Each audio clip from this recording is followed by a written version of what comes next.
Le projet, c'était travailler avec une écriture de mouvement qui existe, la notation de mouvement Benesch. Et ce qui m'intéressait, c'était de travailler sur l'écriture de mouvement comme outil de composition. J'avais une connaissance basique de la notation Benesch parce que c'est une écriture assez compliquée quand même.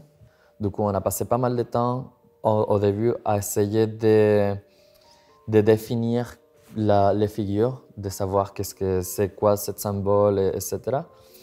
Et aussi se poser des questions de comment elle les voit et comment je les vois. L'écriture vue comme ça se lit comme un storyboard. Au fur et à mesure que j'ai commencé à écrire, je me suis pris à me lever de ma chaise, de faire une petite geste, et les sensations sont revenues à travers de l'écriture. Il y a aussi l'écriture de la transition. Quand il y a les positions de contorsion, on arrive tous à les faire parce que c'est des positions de contorsion. C'est la manière de comment sortir, comment rentrer. C'est le moment qu'on parle, qu'on digère, qu'on essaye de travailler beaucoup plus ensemble. Et c'est ces transitions-là, souvent, que je lui montre plus. Je lui montre ce que moi je veux voir. Et lui, il me montre ce que peut-être est plus logique pour lui. C'est une collaboration, c'est un travail, du coup qu'on doit collaborer, on doit échanger. Il y a quelque chose de très artistique, mais quelque chose de très humain. C'est sûr que c'est plus rapide dans le travail avec l'artiste, parce qu'on a quelque chose qui est relativement précis déjà. Cette écriture, elle intègre plusieurs dimensions. La dimension du mouvement du corps, la dimension du temps, le déroulé du temps et la dimension de l'espace. Voilà, ce qu'on n'a pas quand on fait une liste de mots et de figures.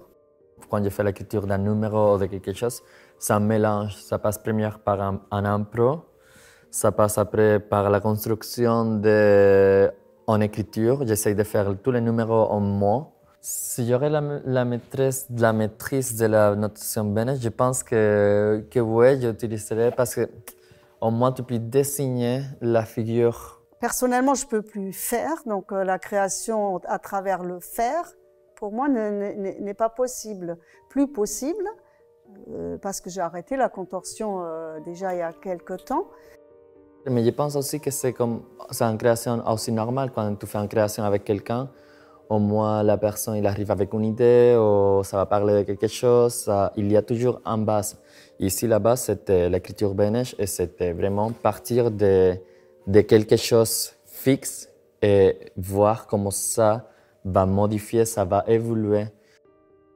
Mais même une partition finie, à l'intérieur, on peut toujours interpréter. L'écriture musicale, en comparaison, a mis plusieurs, je dirais presque 200 ans pour être utilisée comme elle serait utilisée aujourd'hui.